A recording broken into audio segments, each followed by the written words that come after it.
the NBA season kicking off tonight. We're going to preview it drawing a blank style. First up, MVP. Giannis taking home the award the last 2 seasons.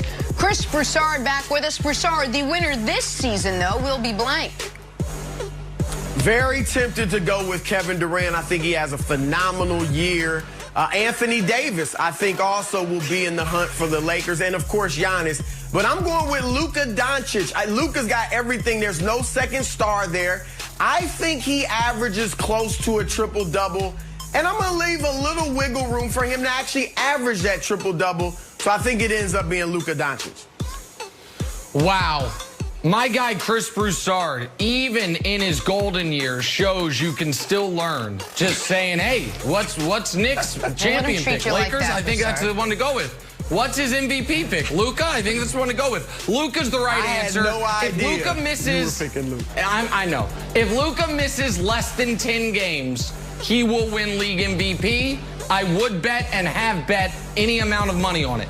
If Luka misses time, then KD with a Joel Embiid dark horse pick would be my other guy. His stats are good, and the NBA writers who are more old than you think are like, wow, aging, they can still get it done, just like me and LeBron. LeBron MVP. Can't believe that corner was open, Nick. Next up, anything but a title is a disappointment for the aforementioned LeBron, AD, and the Lakers in their quest to repeat. So, Broussard, the team that's most likely to disappoint this season is blank.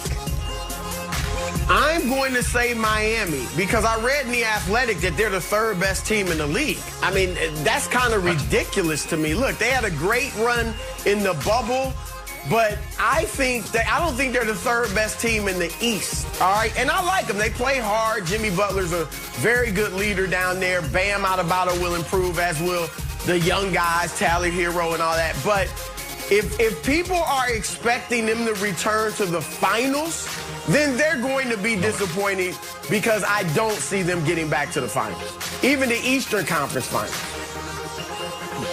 I would agree with Broussard on Miami unless they are able to pull off a James Harden trade.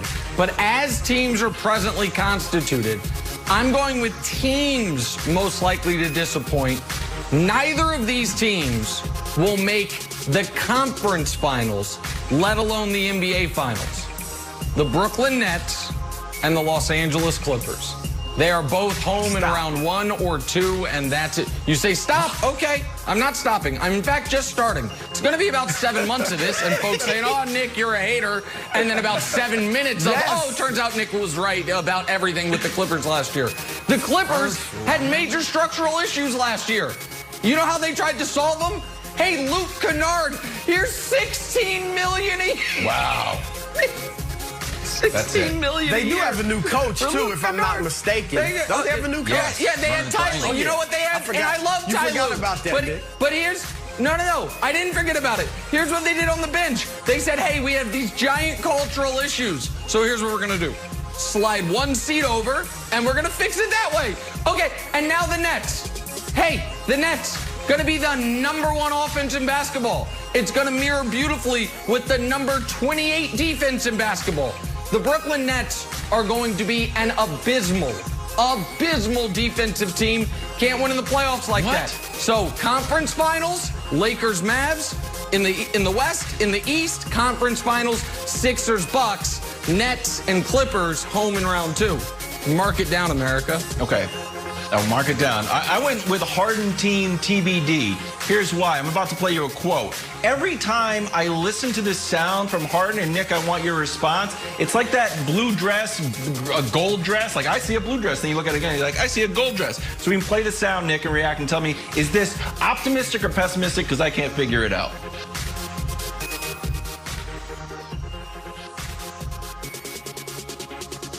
They'd be the best basketball player in the world.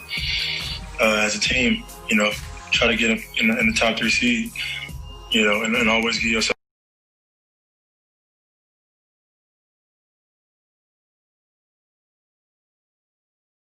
a chance. That's the most important. If you're in the top 3 seeds, then obviously you're one of the teams, in the game of basketball. But when it comes postseason time, you give yourself a chance.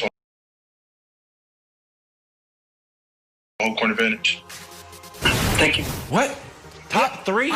That's what we're talking about now. Like, top three. My goals are top three. Hold on, Wilds. Can I translate that for you? Yeah, That is the osmosis of spending a decade around Daryl Morey. Because every NBA champion, aside from the 94 Rockets, was a top 3 seed. So the idea is, if you want to win the title, you have to be a top 3 seed in the conference. And for him personally, he wants to win the MVP. That's the translation there. And so that's why. Wow, I love that quote. I think the Rockets got to hear that and be happy. Because he's never going to give up games.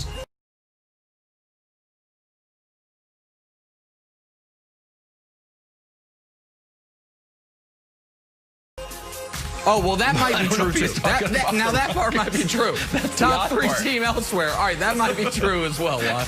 That's a top 3 in the East. All right, moving on. Devin Booker and the Suns on the come-up. They went 8-0 in the bubble and add future Hall of Famer CP3. Broussard, the NBA team most likely to overachieve this season, is blank. A little bit of a shocker here. I'm going to go with the Washington Wizards. Westbrook, Scotty Brooks reunited.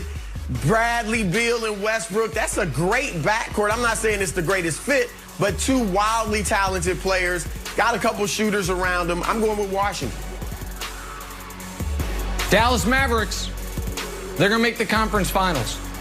I think the additions they've made, most notably Josh Richardson, is massive for them to help them defensively. They are going to have, by the end of the year, the second best player in basketball, and they're going to play in the conference finals, of course, the best player in basketball. So the Mavs have high expectations. They're still going to overachieve because they're going to be a conference finalist. So I say Dallas Wilds. All right, I'm saying Warriors. Surprise, the Warriors. Remember the Warriors, the dynasty that just got the #2 pick, and Kelly Oubre's going to have a breakout season? There's no reason to think like they sneak into the playoffs when we just saw Chris Paul get into the middle of the bracket, carrying his team single-handedly. So I think the Warriors are going to oddly exceed everyone's expectations, even though they're one of the best teams in the last 10 years. Yeah, I'm excited to watch them tonight. Next up, reigning Rookie of the Year, G.M.R.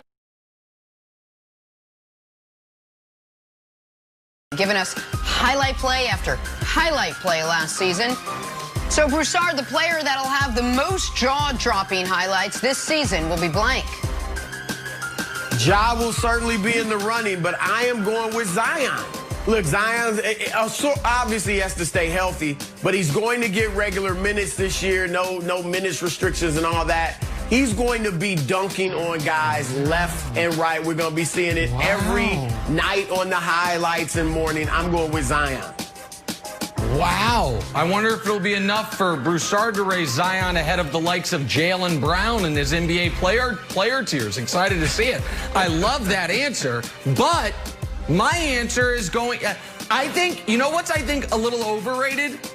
Dunks. As far as highlights, we've seen them all. Until someone breaks out the front flip, we've seen them all. So stop showing me Bam Adebayo dunks. I should have told the producers what I was going to say here. Bam Adebayo for the defensive end, not for any of this. The highlight of the year is going to be Bam Adebayo catching someone's shot in mid dunk attempt and starting an outlet.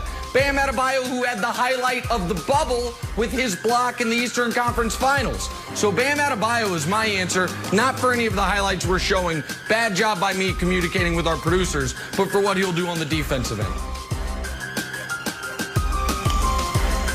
Did you say what? Oh, boy. Bam Adebayo's blocks? Oh, sorry, I just fell asleep for a little while. He said Bam Adebayo's blocks. Those would be fantastic. Chris Paul, correct answer. The older Chris Paul gets, the more creative he has to get. This is the single-handedly prettiest move I've ever seen in basketball from 2 years ago. On Bradley Beal. Wow. So it's a combo. I'm saying pivot. Chris Paul and Devin Booker. He's like, Devin Booker, let me show you how to do this. It's the prettiest play I've ever seen. Don't get me wrong. Oh, it's so if pretty.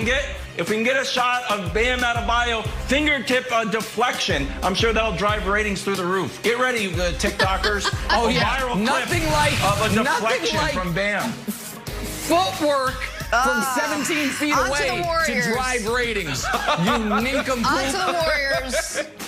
Klay Thompson's out. Can Steph Curry carry Golden State to the playoffs?